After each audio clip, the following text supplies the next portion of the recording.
आनो भद्राः क्रतोयन्तु विश्वतः. Let noble thoughts come to us from every side. Vagdevi ಅಪರಾವತಾರವಾದ ಶ್ವೇತ ಸರಸ್ವತಿಗೆ ನಮಸ್ಕರಿಸುತ್ತಾ ಸೋದರ ಸೋದರಿಯರೇ, ಬುದ್ಧಿರ್ಬಲಂ ಯಶೋಧೈರ್ಯಂ ನಿರ್ಭಯತ್ವಂ ಅರೋಗತ ಆಯುಷ್ಯಂ ವಾಕ್ಪಟುತ್ವಂ ಚ ಹನುಮತ್ ಸ್ಮರಣಾತ್ ಭವೇತ್. ಹನುಮಾನ್ ಅಂಜನಾಸೂನುಃ ವಾಯುಪುತ್ರೋ ಮಹಾಬಲಃ ರಾಮೇಷ್ಠಃ ಫಲ್ಗುಣಸಖಃ ಪಿಂಗಾಕ್ಷೋ ಅಮಿತವಿಕ್ರಮಃ ಉದಧಿಕ್ರಮಣಶ್ಚೈವ ಸೀತಾಶೋಕವಿನಾಶಕಃ ಲಕ್ಷ್ಮಣಪ್ರಾಣದಾತಾ ಚ ದಶಗ್ರೀವಸ್ಯ ದರ್ಪಃ. ದ್ವಾದಶೈತಾನಿ ನಾಮಾನಿ ಕಪೀಂದ್ರಸ್ಯ ಮಹಾತ್ಮನಃ.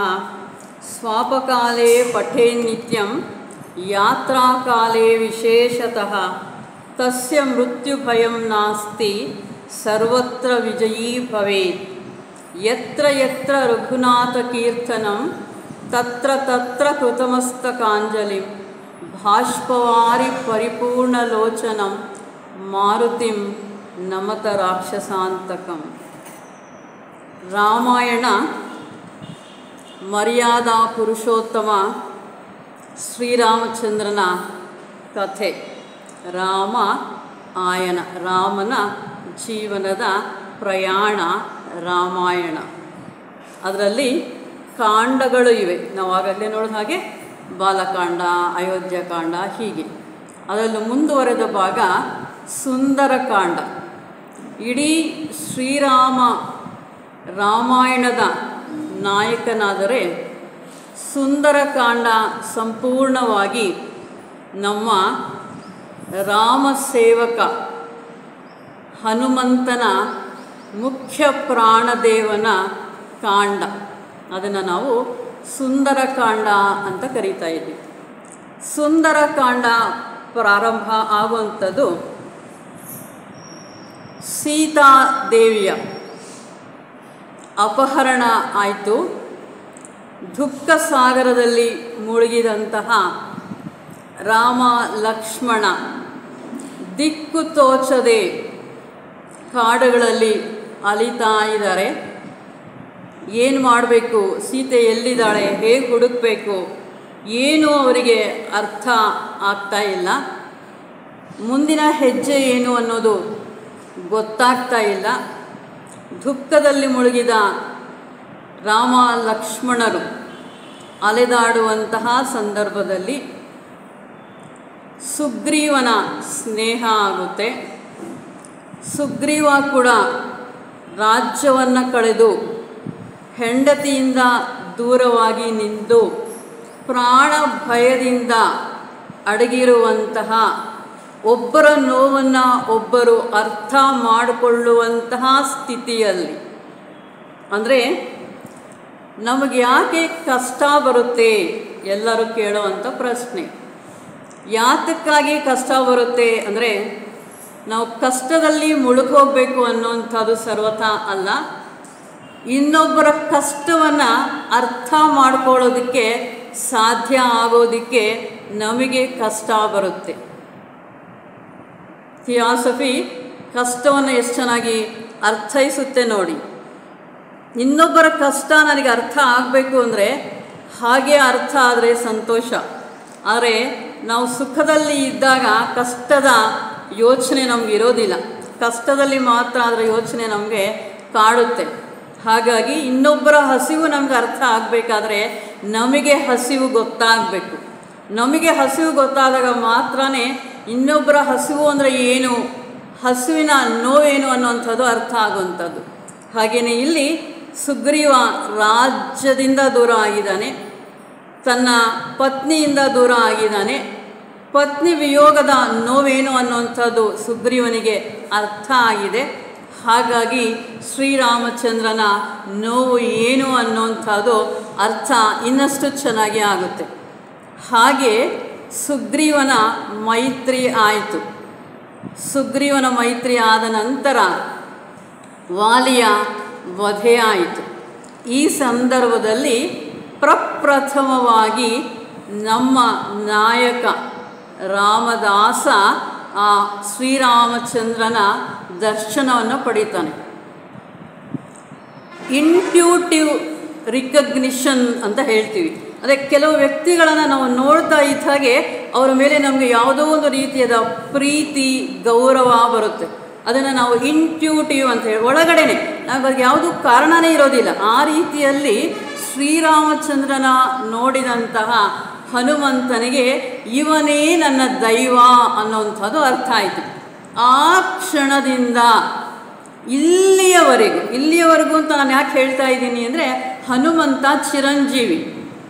ಅವನು ಎಲ್ಲೋ ಯಾವಾಗಲೋ ಇದ್ದವನು ಅಲ್ಲ, ಈಗಲೂ ಕೂಡ ಇದ್ದಾನೆ, ಮುಂದೇನೂ ಇರುತ್ತಾನೆ. ಮುಂದೆ ಬರುವಂಥ ಯುಗದಲ್ಲಿ ಹನುಮಂತನೇ ಬ್ರಹ್ಮನಾಗ್ತಾನೆ.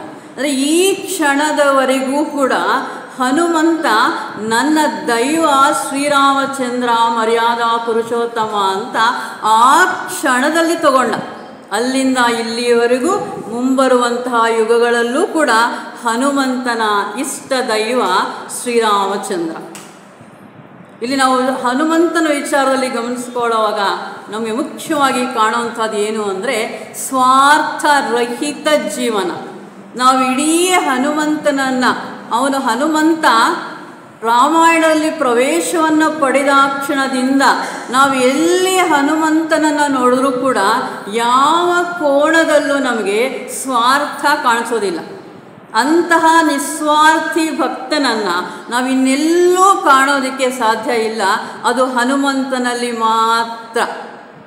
ಹೀಗೆ ಮುಂದುವರೆದು ಇನ್ನು ಸುಗ್ರೀವನ ಪಟ್ಟಾಭಿಷೇಕ ಆಯಿತು, ಸುಗ್ರೀವನ ರಾಜ್ಯ ಸಿಕ್ತು, ಪತ್ನಿ ಸಿಕ್ಕಿದ್ದು ಆಯಿತು, ನೆಮ್ಮದಿಯಾಗಿ ಜೀವನ ಮಾಡುವಂಥ ಸಂದರ್ಭದಲ್ಲಿ ಈಗ ಶ್ರೀರಾಮನ ಕಾರ್ಯವನ್ನು ಕೈಗೆತ್ಕೋಬೇಕಾಗಿದೆ. ಅಂದರೆ ಏನು ಮಾಡಬೇಕಾಗಿದೆ?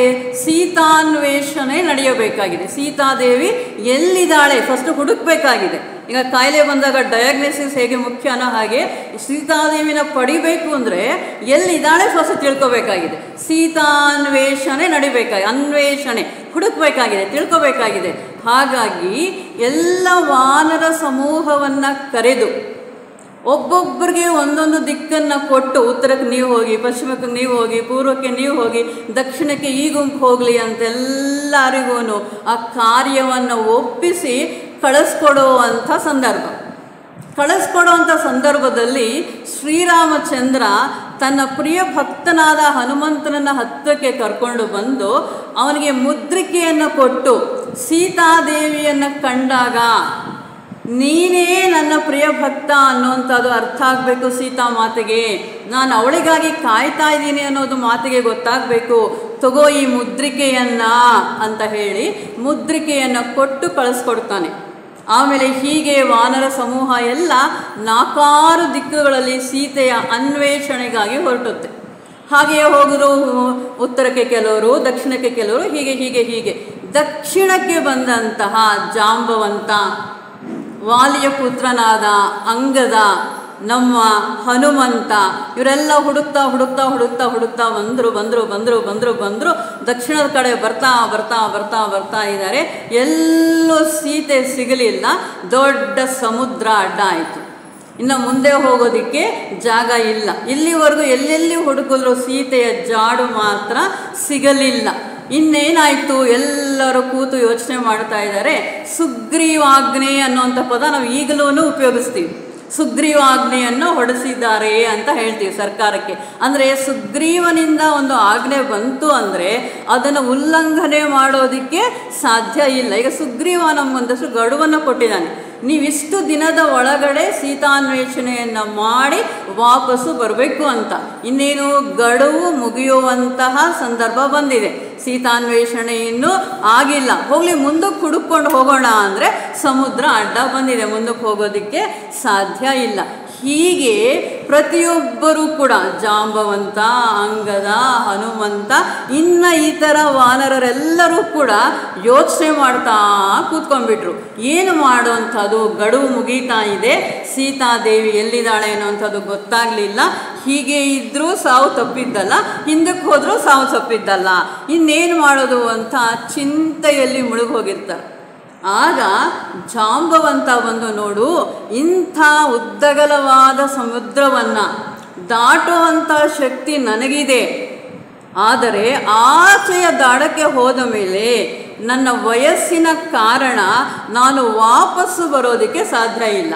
ನಾವು ವಾಪಸ್ಸು ಬರದೇ ಇದ್ದ ಮೇಲೆ ಸೀತೆ ಇದ್ದಾಳ ಇಲ್ವಾ ಈ ವಿಚಾರವನ್ನು ತಿಳಿಸೋದಕ್ಕೆ ಸಾಧ್ಯ ಇಲ್ಲ. ಹಾಗಾಗಿ ನಾನು ಹೋಗಬಲ್ಲೆ, ವಾಪಸ್ಸು ಬರಲಾರೆ, ನನ್ನ ಕೈಯಲ್ಲಿ ಆಗಲ್ಲ. ಇನ್ನು ಯಾರಿಗೂ ಕೂಡ ಈ ಸಮುದ್ರವನ್ನು ದಾಟುವಂತಹ ಶಕ್ತಿ ಇಲ್ಲ. ಹನುಮಂತ, ನಿನಗೊಬ್ಬನಿಗೆ ಅಂದರೆ ಹೋಗಬಹುದು, ಹುಡುಕಬಹುದು, ಮತ್ತೆ ವಾಪಸ್ಸು ಬಂದು ಅಲ್ಲಿನ ಪರಿಸ್ಥಿತಿ ಏನು ಅಂತ ತಿಳಿಸಲೂಬಹುದು. ಈ ಶಕ್ತಿ ಇರುವಂಥದ್ದು ನಿನಗೊಬ್ಬನಿಗೆ. ಏನು ಸ್ವಾಮಿ ಹೇಳ್ತಾ ಇದ್ದೀರಾ ನೀನು? ನಂದಿನ್ನು ಇಂಥ ಚಿಕ್ಕ ಮೂರ್ತಿ, ಸಮುದ್ರ ನೋಡು ಹೇಗಿದೆ, ನಾನು ದಾಟೋದಕ್ಕೆ ಸಾಧ್ಯನಾ? ನನ್ನ ಕೈಯಲ್ಲಿ ಆಗೋದೇ ಇಲ್ಲ ಅಂತ ಹೇಳ್ದ ಹನುಮಂತ. ಅದಕ್ಕೆ ಜಾಂಬವಂತ, ನೀನು ಏನು ಅಂದ್ಕೊಂಡಿದೀಯಾ? ನೀನು ರಾಮಭಕ್ತ, ರಾಮ ಕಾರ್ಯ ಧುರೀಣ, ನೀನು ಏನು ಬೇಕಾದರೂ ಸಾಧನೆ, ಕಾರ್ಯಸಿದ್ಧಿ. ಅದಕ್ಕೆ ನಾವು ಕಾರ್ಯಸಿದ್ಧಿ ಹನುಮಂತ ಅಂತ ಕರಿತೀವಿ. ಕಾರ್ಯಸಿದ್ಧಿ ಮಾಡುವಂಥ ಶಕ್ತಿ ಇರುವಂಥದ್ದು ನಿನಗೊಬ್ಬನಿಗೆ. ನೀನು ಮನಸ್ಸು ಮಾಡು, ನೀನು ಮನಸ್ಸು ಮಾಡು, ನಿನಗೆ ಶಕ್ತಿ ಇದೆ. ದಟ್ ಈಸ್ ಪಾಸಿಟಿವ್ ಥಾಟ್ ಅಂತ ನಾವು ಕರಿತೀವಿ. ಎಲ್ಲಿ ನೋಡಿದ್ರೂ ಕೂಡ ಒಳ್ಳೆಯದನ್ನೇ ನೋಡುವಂಥದ್ದು ಅಂತ ಹೇಳಿ ಹೇಳಿ ಹೇಳಿ ಹೇಳಿ ಹನುಮಂತನನ್ನು ಹುರಿದುಂಬಿಸ್ತಾರೆ ಜಾಂಬವಂತ. ಅಲ್ಲಿಗೆ ಸಣ್ಣ ಮಗು ಇದ್ದಾಗ ಹನುಮಂತನ ಕಾಟವನ್ನು, ಆಟಗಳನ್ನು ತಡೆಯೋಕ್ಕಾಗದೇ ಇರುವಂಥ ಋಷಿಮುನಿಗಳು, ನಿನ್ನ ಶಕ್ತಿ ನಿನಗೆ ಮರ್ತೋಗ್ಲಿ, ಸಮಯ ಬಂದಾಗ ನಿನಗೆ ಆ ಶಕ್ತಿಯ ನೆನಪಾಗಲಿ ಅಂತ ಒಂದು ಶಾಪವನ್ನು ಕೊಟ್ಟಿದ್ರು. ಅದು ಶಾಪನೂ ಆಗಿತ್ತು, ವರಾನೂ ಆಗಿತ್ತು. ಈಗ ಜಾಂಬವಂತ, ನೀನು ಶಕ್ತಿವಂತ, ನೀನು ಬಲವಂತ, ನೀನು ಬುದ್ಧಿವಂತ, ನೀನು ಕಾರ್ಯಸಿದ್ಧಿಯನ್ನು ಮಾಡ್ತೀಯ ಅಂತ ಹುರಿದುಂಬಿಸೋ ಸೊತ್ತಿಗೆ ಹನುಮಂತ ಎದ್ದು ಕೂತ. ಇಲ್ಲಿಗೆ ಕಿಷ್ಕಿಂಧ ಕಾಂಡ ಮುಗಿಯುತ್ತೆ. ಅಂದರೆ ಏನು? ಹನುಮಂತ ಎದ್ದು, ಹೌದು, ಸೀತಾನ್ವೇಷಣೆಯ ಕೆಲಸವನ್ನು ನಾನು ಮಾಡಬಲ್ಲೆ, ನನ್ನ ಮೇಲೆ ಎಷ್ಟು ನಂಬಿಕೆ ಇಟ್ಟಿದ್ರೆ ಶ್ರೀರಾಮಚಂದ್ರ ನನ್ನ ಕೈಯಲ್ಲಿ ಮುದ್ರಿಕೆಯನ್ನು ಕೊಟ್ಟ, ರಾಮ ಕಾರ್ಯಕ್ಕಾಗಿ ನಾನು ಹೊರಡಬೇಕಾಗಿದೆ, ನಾನು ಆ ಕೆಲಸವನ್ನು ಮಾಡಬೇಕಾಗಿದೆ ಅಂತ ಎದ್ದು ನಿಂತ ಹನುಮಂತನಿಂದ ಪ್ರಾರಂಭ ಆಗುವಂಥದ್ದು ಸುಂದರ ಕಾಂಡ. ಅಂದರೆ ಪ್ರತಿಯೊಬ್ಬ ಮನುಷ್ಯನೂ ಕೂಡ ಡಿಪ್ರೆಷನ್, ಅದೇನು, ಯಾವುದೋ ಒಂದು ದುಃಖ ಸ್ಥಿತಿಯಲ್ಲಿ ಮುಳುಗೋಗ್ತಾನೆ, ಅದು ಸಹಜ. ರಾಮಾಯಣ ಬಂದಿರೋದೇ ಅದಕ್ಕಾಗಿ. ಯಾತಕ್ಕಾಗಿ ಅಂದರೆ ನಾವೇನೆಲ್ಲ ಕಥೆಗಳನ್ನು ಕೇಳಿದಾಗ ಮಹಿಷಾಸುರಮರ್ದಿನಿ ಅಂತೀವಿ, ಮೂಕಾಂಬಿಕೆ ಅಂತೀವಿ, ಶಿವ ಅಂತೀವಿ, ವಿಷ್ಣು ಅಂತೀವಿ, ಅವ್ರು ಏನೆಲ್ಲ ಕಾರ್ಯಗಳನ್ನು ಮಾಡಿದಾಗ ಅವರೇನು ಬಿಡಪ್ಪ, ದೇವರು ಅದಕ್ಕೆ ಮಾಡಿದ್ರು, ಅವರು ದೇವಿ ಅದಕ್ಕೆ ಮಾಡಿದ್ರು, ನಾವೆಲ್ಲ ಮನುಷ್ಯರು, ನಮ್ಮ ಕೈಯಲ್ಲಿ ಆಗುತ್ತಾ ಅನ್ನೋಂಥ ಪ್ರಶ್ನೆ ಬರುತ್ತೆ. ಆ ಪ್ರಶ್ನೆ ಬರಬಾರದು. ನೀವು ಕೂಡ ಮಾನವರಾಗಿ ಜೀವನದಲ್ಲಿ ಏನಾದರೂ ಸಾಧನೆ ಮಾಡಬಲ್ಲರು ಅನ್ನೋದನ್ನು ತೋರಿಸೋದಕ್ಕಾಗಿಯೇ ವಿಷ್ಣುಮೂರ್ತಿ ಮಾನವ ರೂಪವನ್ನು ಎತ್ತಿ ಧರೆಗೆ ಬಂದಿರೋವಂಥದ್ದು. ಅದೇ ಕಥೆ ಇದೆ. ಏನು ಕಥೆ ಇದೆ? ರಾವಣ ಹೇಳ್ದ, ಯಾರ ಕೈಯಲ್ಲೂ ಕೂಡ ನನಗೆ ಸಾವಿರಬಾರ್ದು, ಇನ್ನು ಮನುಷ್ಯ ಏನು ಸಾಯಿಸ್ತಾನೆ ನನ್ನನ್ನು, ಹಾಗಾಗಿ ಅವನು ಮನುಷ್ಯನ ಹೆಸರು ಹೇಳಿರಲಿಲ್ಲ, ಅದಕ್ಕೆ ರಾಮ ಮನುಷ್ಯನಾಗಿ ಹುಟ್ಟಿದ ಅನ್ನೋದು ಕತೆ. ನಿಜ, ಸುಳ್ಳೆಲ್ಲ ಅದು. ಆದರೆ ನಾವು ಅವರೇನೋ ಮಾಡ್ತಾರೆ, ಇವರೇನೋ ಮಾಡ್ತಾರೆ, ಅವ್ರು ದೊಡ್ಡವರು, ಅಯ್ಯೋ ಅವರೆಲ್ಲ ಮಾಡಿದ್ರು ನಮ್ಮ ಕೈಯಲ್ಲಾಗುತ್ತಾ? ಅಲ್ಲ, ನೀನು ಕೂಡ ಮಾಡಬಲ್ಲೆ. ಅದಕ್ಕೇನೆ ರಾಮ ನಮ್ಮ ಥರಾನೇ ನಕ್ಕ, ನಮ್ಮ ಥರಾನೇ ದುಃಖಪಟ್ಟ, ನಮ್ಮ ಥರಾನೇ ಕಷ್ಟಪಟ್ಟ, ನಮ್ಮ ಥರಾನೇ ನೋವನ್ನು ಅನುಭವಿಸ್ದ, ನಮ್ಮ ಥರಾನೇ ಡಿಪ್ರೆಷನ್ಗೆ ಹೋದ, ನಮ್ಮ ಥರಾನೇ ಅದರಿಂದ ಎದ್ದು ಬರುವಂಥ ಪ್ರಯತ್ನ ಕೂಡ ಮಾಡ್ದ. ಅದನ್ನೆಲ್ಲ ರಾಮಾಯಣ ನಿಜವಾಗಲೂ ಅದು ಪುರಾಣ ಅಲ್ಲ, ಕಥೆ ಅಲ್ಲ, ನಿತ್ಯ ಜೀವನದಲ್ಲಿ ಹಗಲಿರಳು ನಾವು ಅದನ್ನು ನೆನೆಸ್ಕೊಂಡು ನಮ್ಮ ಜೀವನಗಳನ್ನು ತಿದ್ದುಕೊಳ್ಳೋದಕ್ಕೆ ಇರುವಂತಹ ಪ್ರತ್ಯಕ್ಷ ಸಾಕ್ಷಿ. ಒಬ್ಬ ತಂದೆ ಅಂದರೆ ಏನು, ಮಗಳು ಅಂದರೆ ಏನು, ಮಗ ಅಂದರೆ ಏನು, ತಾಯಿ ಅಂದರೆ ಏನು, ಪತ್ನಿ ಅಂದರೆ ಏನು, ಸೇವಕ ಅಂದರೆ ಏನು, ಸಹೋದರ ಅಂದರೆ ಏನು, ಎಲ್ಲ ನಮ್ಮ ಮನೆಗಳ ಸಂಬಂಧಗಳೇ. ಹೇಗಿರುತ್ತೆ, ಆ ಸಂದರ್ಭಗಳಲ್ಲಿ ನಾವು ಹೇಗೆ ನಡ್ಕೋಬೇಕು ಅನ್ನೋದನ್ನು ನಮ್ಮ ಜೀವನ ಶೈಲಿಗಳನ್ನು ಮಾರ್ಪಾಡು ಮಾಡೋದಕ್ಕೆ ನಮಗಾಗಿ ಹುಟ್ಟಿ ಬಂದಿರುವಂತಹ ಆ ಮರ್ಯಾದಾ ಪುರುಷೋತ್ತಮ ಅಗಣಿತ ಗುಣಧಾಮ, ಅಗಣಿತ ಗುಣಧಾಮ, ಗುಣಗಳು, ಅಂಥ ಸದ್ಗುಣಗಳು. ಎಷ್ಟು ಸದ್ಗುಣಗಳು! ಗಣಿತ ಅಂದರೆ ಲೆಕ್ಕ ಹಾಕೋಕ್ಕೆ ಆಗುವಂಥದ್ದು, ಅಗಣಿತ ಅಂದರೆ ಲೆಕ್ಕ ಹಾಕೋಕ್ಕೆ ಸಾಧ್ಯ ಇಲ್ಲದೆ ಇರೋವಂಥ ಅಷ್ಟು ಸದ್ಗುಣಗಳು ಹೊಂದಿರುವಂತಹ ಶ್ರೀರಾಮಚಂದ್ರ. ಅವನ ಸೇವಕನಾಗಿ, ಅವನ ಸೇವೆಗಾಗಿ ಎದ್ದು ನಿಂತ ಹನುಮಂತ. ಅಲ್ಲಿಂದ ಪ್ರಾರಂಭ ಆಗುವಂಥದ್ದು ಸುಂದರ ಕಾಂಡ. ಎಷ್ಟು ಚೆನ್ನಾಗಿದೆ ನೋಡಿ ಹೆಸರು, ಸುಂದರ ಕಾಂಡ. ಯಾತಕ್ಕಾಗಿ ಅದಕ್ಕೆ ಸುಂದರ ಕಾಂಡ ಅನ್ನೋಂಥ ಹೆಸರು ಬಂತು? ಅದಕ್ಕೆ ಕವಿಗಳು ಹೇಳ್ತಾರೆ, ಸುಂದರೇ ಸುಂದರೋ ರಾಮ, ಸುಂದರೇ ಸುಂದರೀ ಕಥಾ, ಸುಂದರೇ ಸುಂದರೀ ಸೀತಾ, ಸುಂದರೇ ಸುಂದರಂ ವನಂ, ಸುಂದರೇ ಸುಂದರಂ ಕಾವ್ಯಂ, ಸುಂದರೇ ಸುಂದರಂ ಕಪಿಃ, ಸುಂದರೇ ಸುಂದರಂ ಮಂತ್ರಂ, ಸುಂದರೇ ಕಿಂನ ಸುಂದರ. ಈ ಸುಂದರ ಕಾಂಡದಲ್ಲಿ ಶ್ರೀರಾಮಚಂದ್ರ ಎಷ್ಟು ಸುಂದರ! ಆಜಾನುಬಾಹು, ಪುಂಸಾಂ ಮೋಹನ ರೂಪಾಯ. ಬರೀ ಹೆಂಗಸರಷ್ಟೇ ಎಷ್ಟು ಚೆನ್ನಾಗಿದ್ದಾನೆ ಅನ್ನೋರಲ್ಲ, ಪುರುಷರು ಕೂಡ ಬಾ ಅಂತ ಇದ್ರು ಶ್ರೀರಾಮಚಂದ್ರನ ನೋಡಿ. ಅವನು ಅಷ್ಟು ಸುಂದರ. ಇನ್ನು ಅವನ ಕಥೆನ, ಆಹಾ, ಬೆಳಗ್ಗೆ ನೀವು ಕಥೆನ ಹೇಗೆ ಕೇಳಿದ್ರಿ, ಹಾಡುಗಳನ್ನ ಹೇಗೆ ಕೇಳಿದ್ರಿ? ಜೀವನದಲ್ಲಿ ನಾವು ಎಷ್ಟು ಸಲ ರಾಮಾಯಣ ಕೇಳಿಲ್ಲ? ಎಷ್ಟು ಸಲ ಕೇಳಿಲ್ಲ? ಎಷ್ಟು ಸಲ ರಾಮಾಯಣನ ನಾವು ಕೇಳಿದ್ರು ಮತ್ತೊಂದು ಸಲ ರಾಮಾಯಣನ ಕೇಳಿಸ್ಕೊಳ್ತಾನೇ ಇರ್ತೀವಿ. ಆ ಲವಕುಶ ಅದೊಂದು ತೆಲುಗಲ್ಲಿ ಹಾಡಿದೆ, ಏ ನಿಮಿಷಾನಿಗೆ ಏಮಿದರುಗುನೋ. ಯಾರು ಯಾವ ಆಫೀಸಲ್ಲಿ ಕೆಲಸ ಮಾಡ್ತಾ ಇರಲಿ, ಯಾವ ತಾಯಿ ಅಡುಗೆ ಮನೇಲಿ ಕೆಲಸ ಮಾಡ್ತಾ ಇರಲಿ, ಇನ್ಯಾರು ಎಲ್ಲೋ ಕೆಲಸ ಮಾಡ್ತಾ ಇರಲಿ, ಆ ಹಾಡು ಕಿವಿಗೆ ಬಿದ್ದ ತಕ್ಷಣ ಕಣ್ಣಲ್ಲಿ ನೀರು ಸುರಿಯುತ್ತೆ. ನಾವು ಕೇಳಿಲ್ವಾ ರಾಮಾಯಣನ? ನಮಗೆ ಗೊತ್ತಿಲ್ವ ಸೀತೆ ಮತ್ತೆ ವಾಪಸ್ ಬಂದಿದ್ದು, ಮತ್ತೆ ಕಾಡಿಗೆ ಹೋಗಿದ್ದು ಗೊತ್ತಿಲ್ವ? ಆದರೂ ಸನಾತನ, ನಿತ್ಯ ನೂತನ. ಅದು ಎಷ್ಟು ಹಳೇದೋ ಅಷ್ಟೇ ಹೊಸದು. ಮತ್ತೆ ರಾಮಾಯಣ ಅಂದರೆ ಮತ್ತೆ ಕೇಳಿಸ್ಕೋಬೇಕು. ಸುಂದರೇ ಸುಂದರಂ ಕಥಾ. ಇಂಥ ಅದ್ಭುತವಾಗಿರುವಂಥ ಸುಂದರವಾಗಿರುವಂಥ ಕತೆ. ಇನ್ನು ಸೀತೆ ಬಗ್ಗೆ ಹೇಳಬೇಕಾ? ಸುಂದರೇ ಸೀತಾ, ಸುಂದರೇ ಸುಂದರಂ ವನಂ. ಇನ್ನು ಅಶೋಕವನ, ಅದರ ಸೌಂದರ್ಯ ಅಷ್ಟಿಷ್ಟಲ್ಲ, ಎಲ್ಲ ಹೀಗೇ ಸುಂದರವಾಗಿರುವಂಥದ್ದು. ಇನ್ನು ಅದರ ನಾಯಕ ಮಾರುತಿ, ಅವನು ಸುಂದರ. ಯಾಕೆ ಸುಂದರ? ಅವನ ಆತ್ಮ ಸುಂದರ. ಅವನು ಯಾವಾಗಲೂ ಶ್ರೀರಾಮನ ಚಿಂತನೆಯಲ್ಲಿ, ಶ್ರೀರಾಮನ ಕಾರ್ಯದಲ್ಲಿ ತನ್ನನ್ನು ತೊಡಗಿಸ್ಕೊಂಡಿರುವಂಥ ಮಾರುತಿ ಅತಿ ಸುಂದರ. ಆ ಮಾರುತಿಯಿಂದ ಪ್ರಾರಂಭವಾಗಿ ಮಾರುತಿಯ ಅನ್ವೇಷಣೆ ಸಂಪೂರ್ಣವಾಗೋವರೆಗೂ ನಡೆಯುವಂಥ ಕತೆ ಅತಿ ಸುಂದರ. ಈ ಸುಂದರವಾಗಿರುವಂತಹ ಸುಂದರ ಕಾಂಡವನ್ನು ಅದಕ್ಕಾಗಿಯೇ ಮನೆಗಳಲ್ಲಿ ಏನಾದರೂ ಅಶಾಂತಿ ಇದ್ದಾಗ, ತೊಂದರೆ ಇದ್ದಾಗ, ನೋವಿದ್ದಾಗ, ಶುಭ ಕಾರ್ಯಗಳು ಲೇಟಾಗಿದ್ದಾಗ ಎಲ್ಲ ಹಿರಿಯರು ಹೇಳುವಂಥದ್ದು ಸುಂದರಕಾಂಡ ಪಾರಾಯಣವನ್ನು ಮಾಡಿ. ಸುಂದರಕಾಂಡ ನಿಮ್ಮ ಕೈಲಾದರೆ ಓದ್ಕೊಳ್ಳಿ, ಇಲ್ಲ ಇಲ್ಲಿ ಯಾರ ಕೈಲಾದರೂ ಓದಿಸಿ, ಇಲ್ಲ ಅದರ ವಿಚಾರಗಳನ್ನು ಮತ್ತೆ ಮತ್ತೆ ಮನನ ಮಾಡ್ಕೊಳ್ಳಿ. ಯಾಕೆಂದರೆ ಆ ಸುಂದರ ಕಾಂಡ ನಮ್ಮ ಮನಸ್ಸಿಗೆ ನೆಮ್ಮದಿಯನ್ನು ಕೊಡುವಂಥದ್ದು. ಯಾರಿಗಾಗಿ ಶ್ರೀರಾಮ ಪರಿತಪಿಸ್ತಾ ಇದ್ದ, ಯಾರಿಗಾಗಿ ಸೀತೆ ಪರಿತಪಿಸ್ತಾ ಇದ್ರು, ಅವರ ವಿಚಾರಗಳನ್ನು ತಿಳ್ಕೊಂಡು ಬಂದು ಅವರ ದುಃಖವನ್ನು ಶಮನ ಮಾಡಿದಂತಹ ಮಾರುತಿ ನಮ್ಮ ದುಃಖಗಳನ್ನು ಕೂಡ ಶಮನ ಮಾಡ್ತಾನೆ ಅನ್ನುವಂಥ ಸಂಪೂರ್ಣ ನಂಬಿಕೆಯಿಂದ ನಾವು ಸುಂದರ ಕಾಂಡ ಪಾರಾಯಣವನ್ನು ಮಾಡಿದಾಗ ಖಂಡಿತವಾಗಿಯೂ ಮಾರುತಿ ನಮ್ಮನ್ನು ಕಾಪಾಡೋದರಲ್ಲಿ ಅನುಮಾನ ಇಲ್ಲ. ಹೀಗೆ ಸುಂದರ ಕಾಂಡದಲ್ಲಿ ಪ್ರತಿಯೊಂದು ಸರ್ಗವೂ ಕೂಡ ಅತಿ ಸುಂದರವಾಗಿ ನಡ್ಕೊಂಡು ಹೋಗ್ತಾ ಬರುತ್ತೆ. ಹಾಗೆ ಈ ಸುಂದರ ಕಾಂಡದಲ್ಲಿ ಮುಖ್ಯವಾಗಿ ನಾವು ಕೆಲವು ಶ್ಲೋಕಗಳನ್ನು ಕಾಣ್ತೀವಿ. ಆ ಶ್ಲೋಕಗಳು ನಮಗೆ ಜೀವನದಲ್ಲಿ ಅತ್ಯದ್ಭುತವಾಗಿರುವಂಥ ಶಕ್ತಿಯನ್ನು ಕೊಡುತ್ತೆ.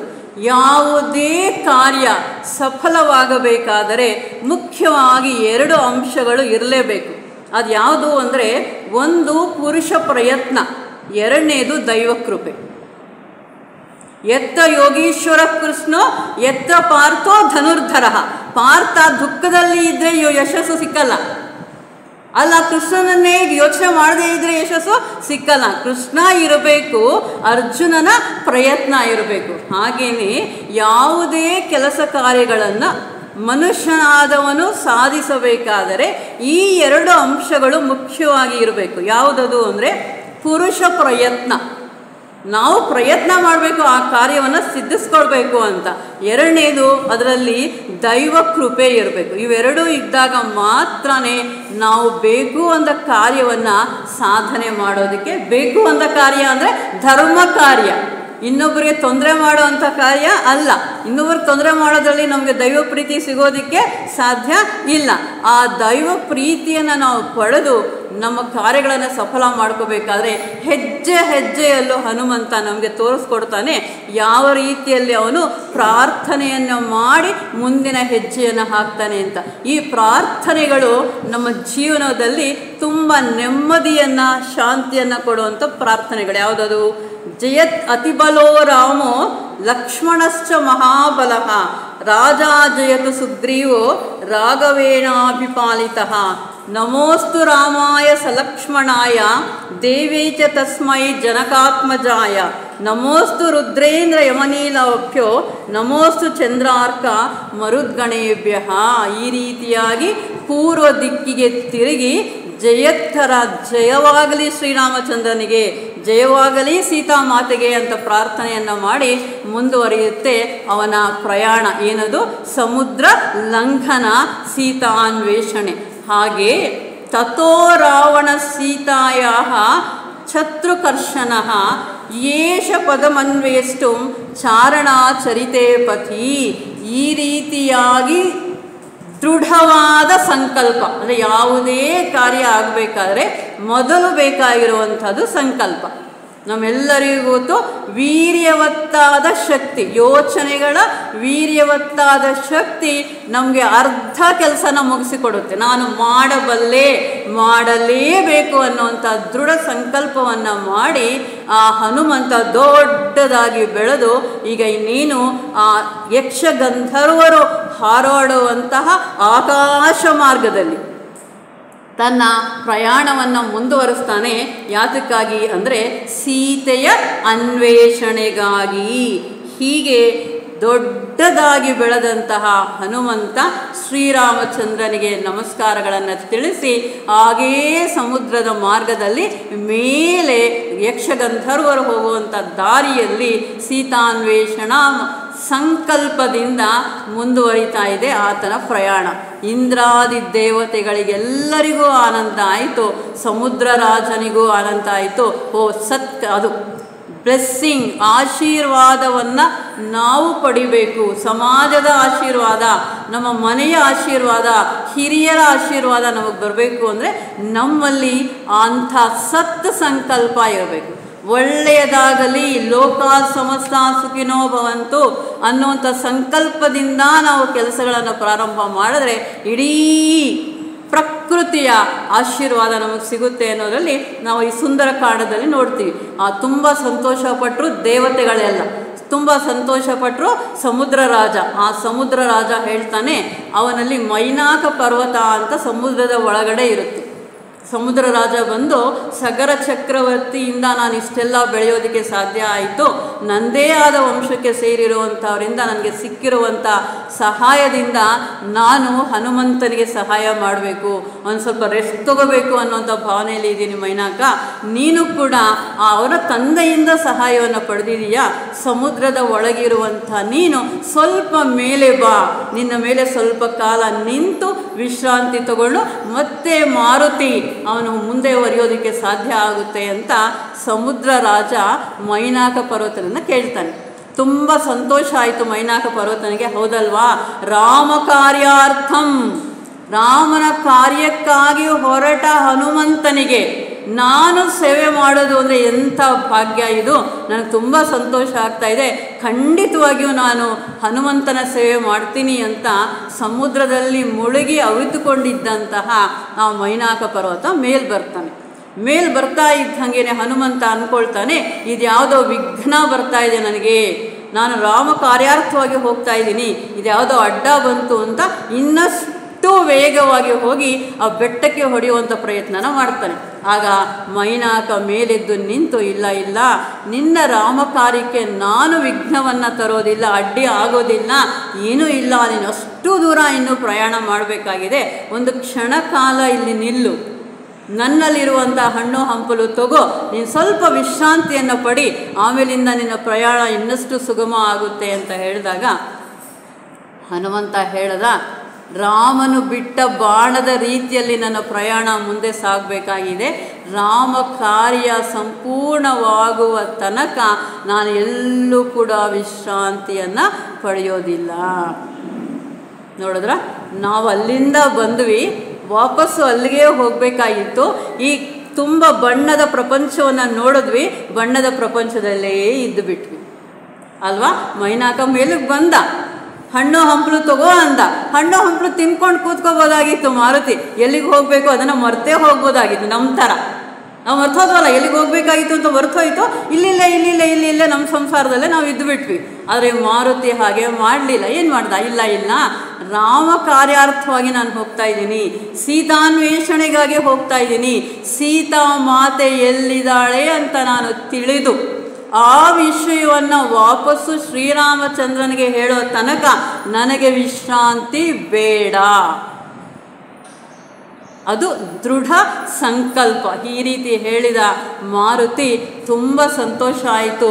ಮೈನಾಕನಿಗೆ, ಸಗರ ರಾಜನಿಗೆ, ಬೇಡ ಅಂದರೆ ಸಮುದ್ರನಿಗೆ ಆಯಿತು, ಮುಂದಕ್ಕೆ ಹೋದರು. ಆ ನಂತರದಲ್ಲಿ ಇವ್ರಿಗೆ ಇನ್ನಷ್ಟು ಆಶ್ಚರ್ಯ ಆಯಿತು ದೇವತೆಗಳಿಗೆ.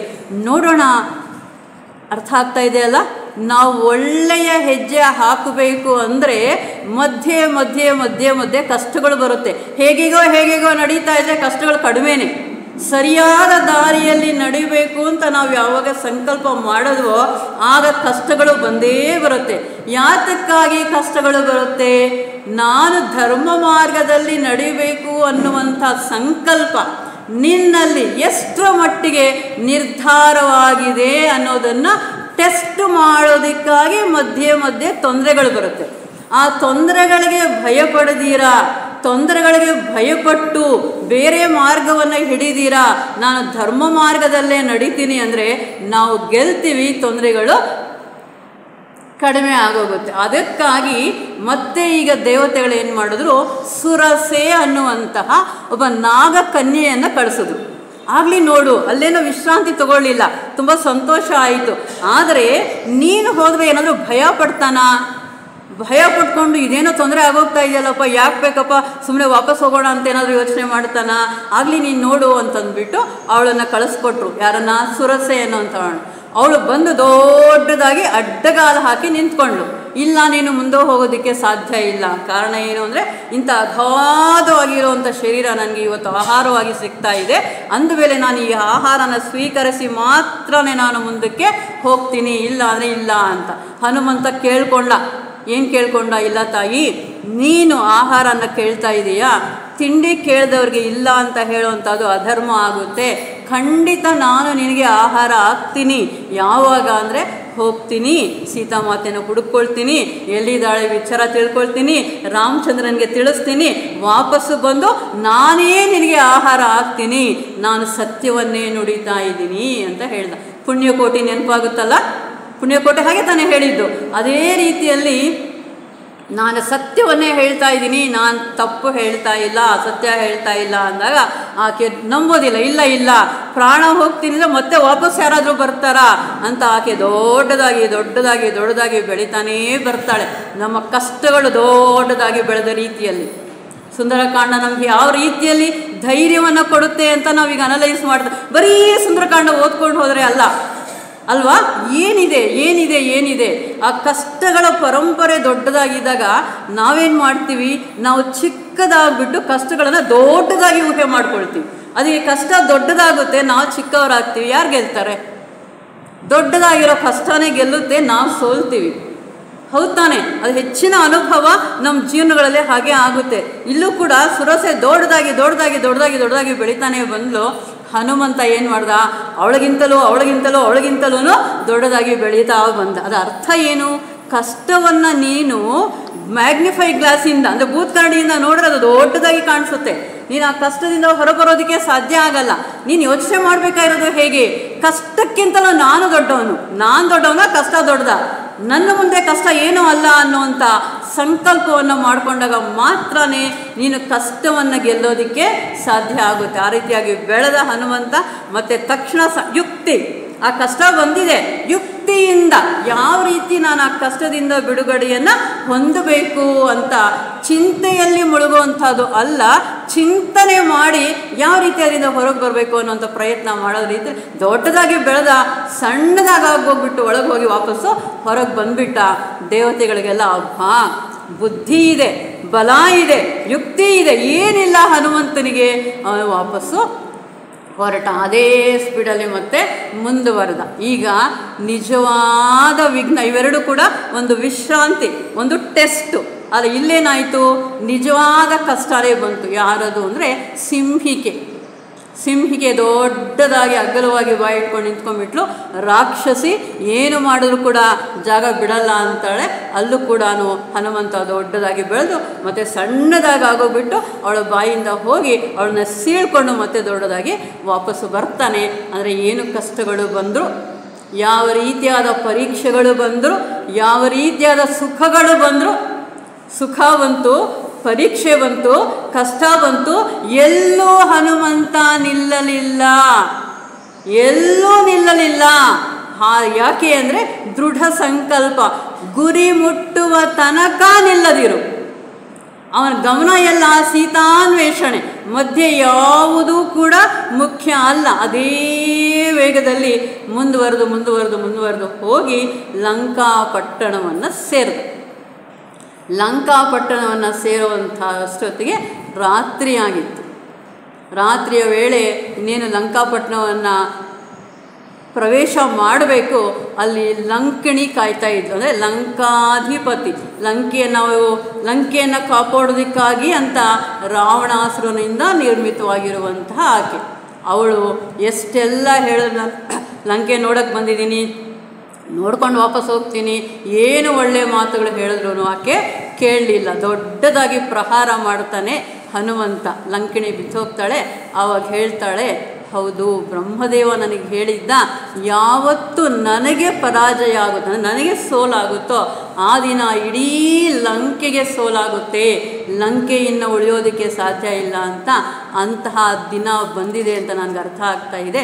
ನೀನಿನ್ನು ಮುಂದೆ ಹೋಗು, ನಿನಗಿನ್ನು ಇಲ್ಲಿ ಯಾರೂ ಅಡ್ಡಿ ಇಲ್ಲ ಅಂತ ಲಂಕಿಣಿ ಹೇಳ್ತಾಳೆ. ಹನುಮಂತನ ಪ್ರವೇಶ ಆಗುತ್ತೆ. ಮನಸ್ಸಿನ ತುಂಬ ಸೀತಾನ್ವೇಷಣೆ, ಇಲ್ಲಿರ್ಬೋದಾ ಹುಡುಕಿ ಪುಷ್ಪಕ ವಿಮಾನ ಅಂದರೆ ರಾವಣಾಸುರನ ಅಂತಃಪುರ. ಅದು ಹೇಗೆ ಅಂದರೆ ಭೂಮಿ ಮೇಲೆ ಇರೋದಿಲ್ಲ, ಆಕಾಶದಲ್ಲೇ ತೇಲಾಡ್ತಾ ಇರುತ್ತೆ. ರಾವಣಾಸುರ ಎಲ್ಲಿಗೆ ಹೋಗಬೇಕು ಅಂತ ಮನಸ್ಸಲ್ಲಿ ಅಂದ್ಕೊಂಡ್ರೆ ಅಲ್ಲಿಗೆ ಅವನನ್ನು ಕರ್ಕೊಂಡು ಹೋಗುತ್ತೆ. ಇಂಥ ಶಕ್ತಿ ಇರುವಂತಹ ಆ ಪುಷ್ಪಕ ವಿಮಾನದಲ್ಲಿ ರಾವಣಾಸುರ ತನ್ನ ಎಲ್ಲ ಪತ್ನಿಯರ ಜೊತೆ ಇರ್ತಾನೆ. ಅವನು ಹುಡುಕ್ತಾನೆ ಮಾರುತಿ. ಕೊನೆಗೆ ಅಂತಃಪುರಕ್ಕೂ ಬರ್ತಾನೆ. ಅಂತಃಪುರದಲ್ಲೆಲ್ಲ ಕೂಡ ಹುಡುಕ್ತಾನೆ. ಎಲ್ಲಿ ಹುಡುಕಿದ್ರೂ ಕೂಡ ಸೀತೆ ಅಂತ ಅನ್ನಿಸ್ಲೇ ಇಲ್ಲ. ಯಾವುದೋ ಒಂದು ಜಾಗದಲ್ಲಿ ಮಾತ್ರ ತುಂಬ ಲಕ್ಷಣವತಿಯಾಗಿರುವಂಥ ಒಬ್ಬ ಸ್ತ್ರೀಯನ್ನು ನೋಡ್ತಾನೆ. ಅವನಿಗೆ ಅನುಮಾನ ಬರುತ್ತೆ, ಈ ಸ್ತ್ರೀ ಸೀತೆ ಇರಬಹುದಾ ಅಂತ ಒಂದು ಕ್ಷಣ. ಆಮೇಲೆ ಅನಿಸುತ್ತೆ, ಇಲ್ಲ, ಸೀತೆ ಸುಖವಾಗಿರೋದಕ್ಕೆ ಸಾಧ್ಯ ಇಲ್ಲ. ರಾಮನಿಂದ ಬೇರ್ಪಟ್ಟಂಥ ಸೀತೆ ಸುಖವಾಗಿರೋದಕ್ಕೆ ಸಾಧ್ಯ ಇಲ್ಲ. ರಾಮನಿಲ್ದಿರ ಸೀತೆ ಇಲ್ಲ, ಸೀತೆ ಇಲ್ದಿರ ರಾಮ ಇಲ್ಲ. ಇದೊಂದು ವಿಚಿತ್ರ ನೋಡಿ, ನಮ್ಗೆ ಈಗಲೂ ಅರ್ಥ ಆಗುತ್ತೆ. ಶ್ರೀರಾಮನವಮಿ ರಾಮ ಜನ್ಮದಿನ ಅಂತ ನಾವು ಆಚರಣೆ ಮಾಡ್ತೀವಿ. ಆದರೆ ಶ್ರೀರಾಮನವಮಿ ರಾಮ ಜನ್ಮದಿನ ಅಂತ ಆಚರಣೆ ಮಾಡ್ತಾ ಇದ್ರೂ ಕೂಡ ಎಲ್ಲೆಲ್ಲೂ ರಾಮ ಕಲ್ಯಾಣೋತ್ಸವ ನಡೆಯುತ್ತೆ. ರಾಮ ಜನ್ಮಭೂಮಿ ಆದರೆ, ರಾಮ ಜನ್ಮದಿನ ಆದರೆ ರಾಮನಿಗೆ ಉತ್ಸವ ಇರಬೇಕಿತ್ತು ತುಂಬ ಪುಣ್ಯಕ್ಷೇತ್ರಗಳಲ್ಲಿ. ಅದನ್ನು ನೋಡಿ ನಮ್ಮಂಥ ಚಿಕ್ಕ ಪುಟ್ಟ ಊರುಗಳಲ್ಲೂ ಕೂಡ ರಾಮ ಕಲ್ಯಾಣೋತ್ಸವ ನಡೆಯುತ್ತೆ, ಸೀತಾರಾಮ ಕಲ್ಯಾಣ ಅಂತ. ಯಾತಕ್ಕಾಗಿ?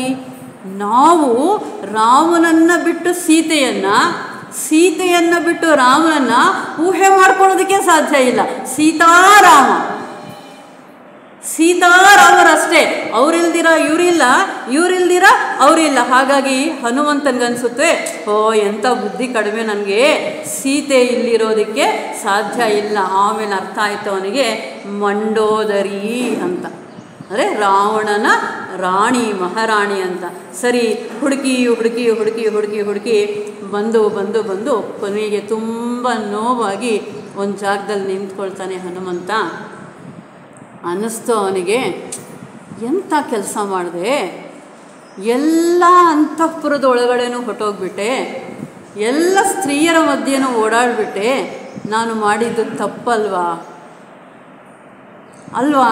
ಎಲ್ಲ ಸ್ತ್ರೀಯರು ಪಾಪ ಅವ್ರ ಪಾಡಿಗೆ ಇರೋವಾಗ ಅವರವರ ಜಾಗದಲ್ಲೇ ನಾನೆಲ್ಲ ಹೋಗಿ ಹುಡುಕಿದೆ ಅಲ್ವಾ, ನನ್ನಿಂದ ತಪ್ಪಾಯ್ತಲ್ವಾ ಅಂತ ಒಂದು ಕ್ಷಣ ಯೋಚನೆ ಬಂತು.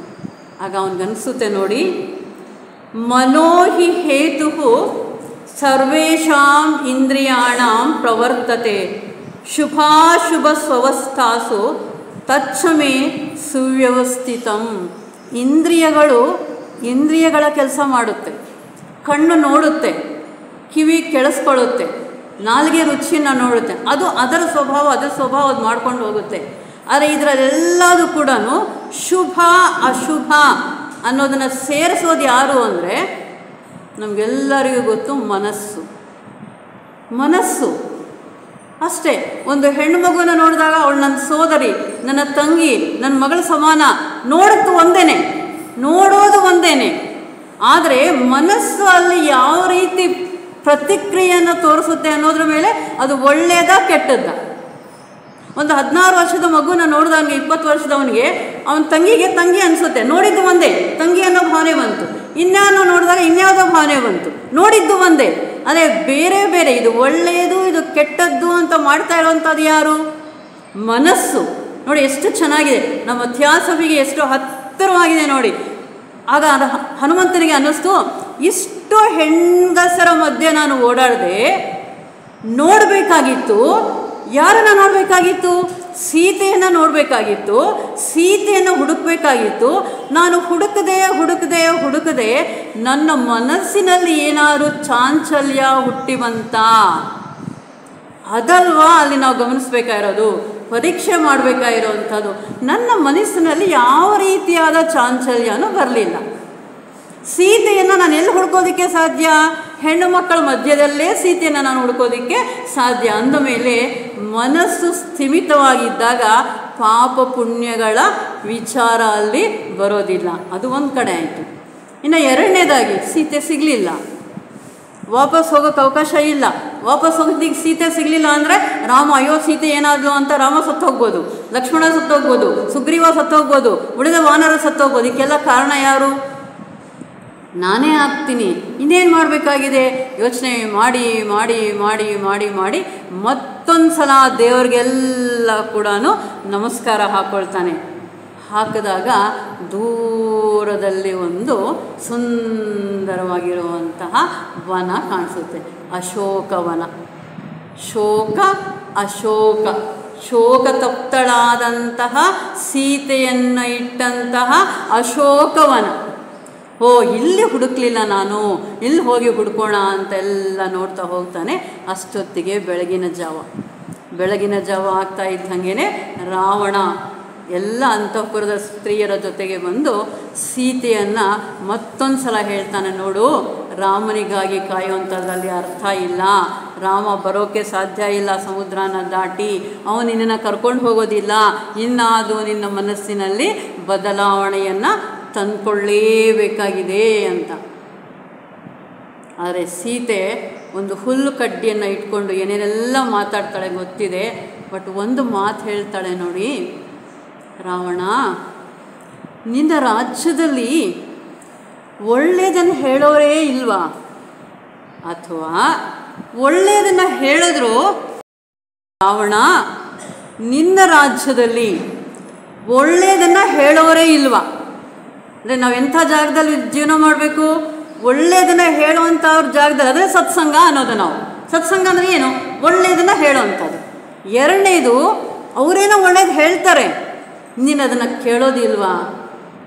ಒಳ್ಳೆಯದನ್ನು ಕೇಳೋ ಅಭ್ಯಾಸ ಇಲ್ಲದೆ ಇರೋವಂಥವನು ಅವನೊಬ್ಬನೇ ನಾಶ ಆಗೋದು ಅಲ್ಲದೀರ ಕುಲವನ್ನೆಲ್ಲ ನಾಶ ಮಾಡ್ತಾನೆ ರಾವಣ. ನಿನಗೆ ಅರ್ಥ ಆಗ್ತಾ ಇಲ್ಲ. ಎಂಥ ಮಾತು ನೋಡಿ, ಎಂಥ ಮಾತು ನೋಡಿ. ಈಗ ಹನುಮಂತನಿಗೆ ಅರ್ಥ ಆಯಿತು, ಈಕೆನೇ ಸೀತೆ ಅಂತ. ಪಾಪ ಏನೆಲ್ಲ ಗೈತಾನೆ, ಗದರ್ತಾನೆ. ಇನ್ನೊಂದು ತಿಂಗಳಲ್ಲಿ ಅವಳಿಗೆ ಸಮಯನ ಕೊಡ್ತಾನೆ. ಇಲ್ಲ ಅಷ್ಟರಲ್ಲಿ ನೀನು ಚೇಂಜ್ ಆಗಲೇಬೇಕು ಅಂತಾನೆ ರಾಕ್ಷಸರಿಗೆ ಹೇಳ್ತಾನೆ.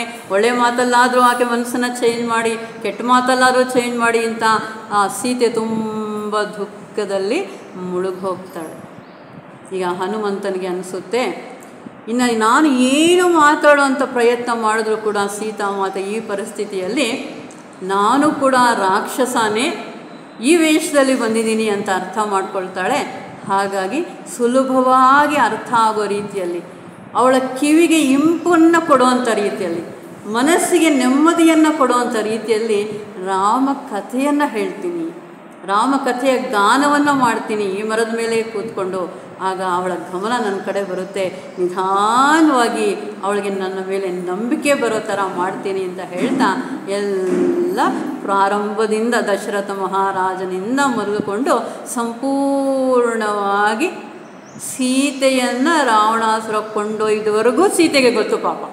ಇನ್ನು ಉಳಿದ ಭಾಗ ಸೀತಾಮಾತೆಗೆ ಗೊತ್ತಿಲ್ಲ. ಅದನ್ನೂ ಸೇರಿಸಿ ಸುಗ್ರೀವನ ವಿಚಾರ, ವಾಲಿಯ ವಿಚಾರ, ತನ್ನ ವಿಚಾರ, ಆ ಸುಗ್ರೀವ ಶ್ರೀರಾಮಚಂದ್ರರ ಸ್ನೇಹ, ಅವರು ಮತ್ತೆ ಪ್ರತಿಜ್ಞೆ ಮಾಡಿದ್ದು, ಇದೆಲ್ಲ ಹೇಳಿದಾಗ ಸೀತೆಯ ಮನಸ್ಸಿನಲ್ಲಿ ಒಂದು ರೀತಿಯಾದ ಸಮಾಧಾನ ಆಗುತ್ತೆ. ಅದಕ್ಕೆ ನಾವು ಇದನ್ನು ಸಿದ್ಧಿ ಸರ್ಗ ಅಂತ ಕರೀತೀವಿ. ಸಿದ್ಧಿ ಸರ್ಗ ಅಂದರೆ ಏನನ್ನು ಪಡಿಬೇಕು ಅಂತ ಹನುಮಂತ ಹೋಗಿದ್ನೋ, ಸೀತಾ ದರ್ಶನಾಕಾಂಕ್ಷಿಯಾಗಿ ಸಮುದ್ರ ಲಂಘನವನ್ನು ಮಾಡಿ ಹೋಗಿದ್ನೋ, ಅದು ಸಿಕ್ತು ಹನುಮಂತನಿಗೆ, ಸಿದ್ಧಿಯಾಯಿತು. ಯಾವ ಕಾರ್ಯ ಸಿದ್ಧಿ ಹನುಮಂತ, ತ್ವಮಸ್ಮಿನ್ ಕಾರ್ಯನಿರ್ಯೋಗೇ, ನಿನ್ನನ್ನು ನೆನೆಸ್ಕೊಂಡವರಿಗೆ ಖಂಡಿತವಾಗಿಯೂ ಆ ಕಾರ್ಯ ಸಫಲ ಆಗುತ್ತೆ. ಈ ಸೀತಾನ್ವೇಷಣ ಕಾರ್ಯ ಇಲ್ಲಿಗೆ ಸಿದ್ಧಿ ಆಯಿತು. ಅದಕ್ಕೆ ನಾವು ಅದನ್ನು ಸಿದ್ಧಿ ಸರ್ಗ ಅಂತ ಹೇಳ್ತೀವಿ. ಆಕೆಗೆ ಪರಿಪೂರ್ಣವಾದ ನಂಬಿಕೆ ಬರುತ್ತೆ.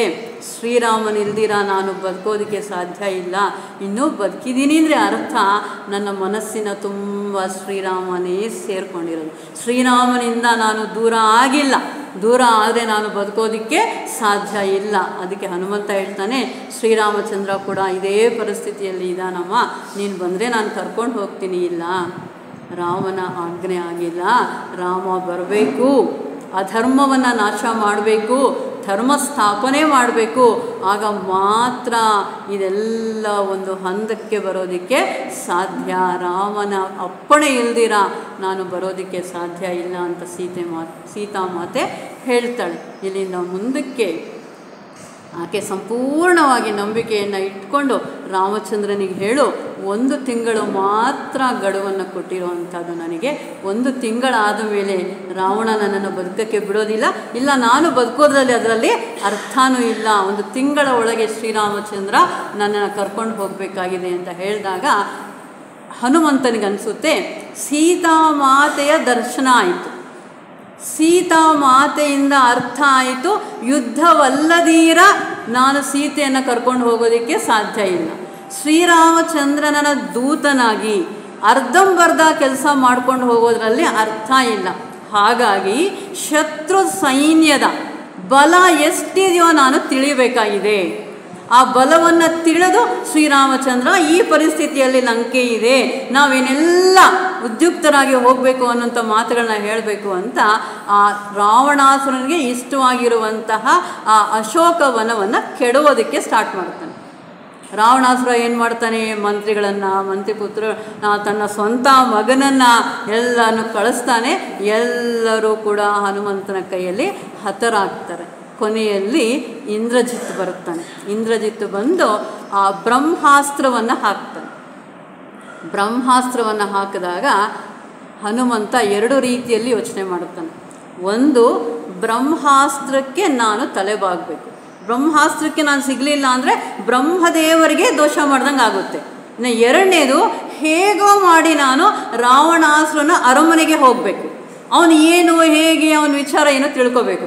ಈಗ ಒಂದು ಒಳ್ಳೆ ಅವಕಾಶ ನಾನು ರಾವಣಾಸುರನ ನೋಡೋದಕ್ಕೆ. ಅವನ ಅರಮನೆಗೆ ಹೋಗೋದಕ್ಕೆ ಅಂತ. ಆ ಬ್ರಹ್ಮಾಸ್ತ್ರದಲ್ಲಿ ಕಟ್ಟು ಬಿದ್ದು ಆ ಅರಮನೆಗೆ ಹೋಗ್ತಾನೆ. ಏನೆಲ್ಲ ಬುದ್ಧಿ ಹೇಳೋದಕ್ಕೆ ಸಾಧ್ಯ ಇದೆಯೋ ಬುದ್ಧಿ ಹೇಳ್ತಾನೆ. ಬೇಡ, ನೀನು ತಪ್ಪು ದಾರಿಯಲ್ಲಿ ಇದೆಯಾ, ಇದರಿಂದ ನಿನಗೆ ಒಳ್ಳೆಯದಲ್ಲ ಅಂತ. ವಿನಾಶಕಾಲೇ ವಿಪರೀತ ಬುದ್ಧಿ, ಕೆಟ್ಟ ಕಾಲ ಬಂದಾಗ ಯಾರು ಏನು ಒಳ್ಳೆಯ ಮಾತು ಹೇಳಿದ್ರು ಅದು ಕಿವಿಗೆ ಬೀಳಲ್ಲ. ರಾವಣಾಸುರ ಅದಕ್ಕೆ ಒಪ್ಪಿಗೆಯನ್ನು ಕೊಡಲಿಲ್ಲ, ಸಾಯಿಸುವಂಥ ಪ್ರಯತ್ನ ಮಾಡ್ತಾನೆ. ವಿಭೀಷಣ ದೂತರನ್ನು ಸಾಯಿಸೋದು ಸರಿಯಲ್ಲ ಅಂತ ಅವನನ್ನು ಬಾಲಕ್ಕೆ ಬೆಂಕಿ ಇಡ್ತಾರೆ. ಅವನೆಲ್ಲ ಎಗರಿ ಹೋಗಿ ಲಂಕಾ ದಹನವನ್ನು ಮಾಡ್ತಾನೆ. ಆಗ ಸೀತಾ ಮಾತೆ ಅಗ್ನಿದೇವರನ್ನು ಪ್ರಾರ್ಥನೆ ಮಾಡ್ತಾಳೆ. ಒಂದೊಂದಷ್ಟು ಕೆಲವು ಶ್ಲೋಕಗಳಲ್ಲಿ, ತಂದೆ, ರಾಮ ಕಾರ್ಯಾರ್ಥವಾಗಿ ಹನುಮಂತ ಬಂದಿದ್ದಾನೆ, ಅಗ್ನಿ ಸುಡುವಂಥದ್ದು ಲಕ್ಷಣ, ನನ್ನ ಮಗುವಿನ ವಿಚಾರದಲ್ಲಿ ತಣ್ಣಗಾಗು, ಅವನಿಗೆ ಯಾವ ರೀತಿಯಾದ ತೊಂದರೆ ಆಗದ ರೀತಿಯಲ್ಲಿ ನೀನು ಅವನನ್ನು ಕಾಪಾಡ್ಕೋ, ಅದು ನನ್ನ ಮಗು, ನನಗಾಗಿ ಬಂದಿರೋವಂಥ ಮಗು ಅಂತ ಆ ಸೀತಾದೇವಿ ಅಗ್ನಿದೇವರನ್ನು ಪ್ರಾರ್ಥನೆ ಮಾಡ್ತಾನೆ. ಹನುಮಂತ ಬಾಲ ಸುಡ್ತಾ ಇದ್ರೂ ಕೂಡ ತಣ್ಣಗಾದ ಒಂದು ಅನುಭವ ಆಗುತ್ತೆ ಹನುಮಂತನಿಗೆ. ಇದು ಸೀತಾದೇವಿಯ ಮಹಾತ್ಮೆ, ಹನುಮಂತನ ಮೇಲಿದ್ದಂತಹ ಪ್ರೀತಿ, ಹನುಮಂತನಿಗಿದ್ದಂತಹ ಸ್ವಾಮಿ ಭಕ್ತಿ. ಎಲ್ಲ ಲಂಕಾ ದಹನ ಆದ ಮೇಲೆ ಆಗ ಹನುಮಂತನಿಗೆ ಅನಿಸುತ್ತೆ, ಓ ರಾವಣಾಸುರನಿಗೋಸ್ಕರ ನಾನು ಲಂಕಾ ದಹನ ಮಾಡಿಬಿಟ್ಟೆ, ತಾಯಿ ಏನಾದ್ಲು, ಕೋಪ ಎಂಥ ಕೆಟ್ಟದ್ದನ್ನು ಮಾಡುತ್ತೆ, ಕೋಪದಲ್ಲಲ್ವಾ ನಾನು ಈ ಕೆಲಸ ಮಾಡಿದ್ದು, ತಾಯಿ ಏನಾದ್ಲು. ಆಗ ಎಲ್ಲರೂ ಮಾತಾಡ್ಕೊಳ್ತಾ ಇದ್ದಿದ್ದು ಕೇಳಿಸುತ್ತೆ. ನೋಡಪ್ಪ, ಎಲ್ಲ ಸುಟ್ಟುಬಿಟ್ಟ, ಸೀತೆ ಇದ್ದ ಜಾಗ ಮಾತ್ರ ಕ್ಷೇಮವಾಗಿದೆ ಅಂತ. ಆಗ ಆ ಮಾತನ್ನು ಕೇಳಿಸ್ಕೊಂಡ ಹನುಮಂತನಿಗೆ ಸಂತೋಷ ಆಯಿತು. ಮತ್ತು ವಾಪಸ್ಸು ಹನುಮಂತ ಸೀತಾದೇವಿ ಹತ್ರಕ್ಕೆ ಬರ್ತಾನೆ. ಅಮ್ಮ, ದುಃಖ ಪಡಬೇಡ, ಖಂಡಿತವಾಗಿಯೂ ನಿನ್ನ ಬಿಡುಗಡೆ ಹತ್ತಿರದಲ್ಲೇ ಇದೆ. ನನಗೊಬ್ಬನಿಗೆ ಅಲ್ಲ, ನನ್ನ 1000 ಪಟ್ಟು ಶಕ್ತಿ ಇರೋವಂಥ ವಾನರರಿದ್ದಾರೆ.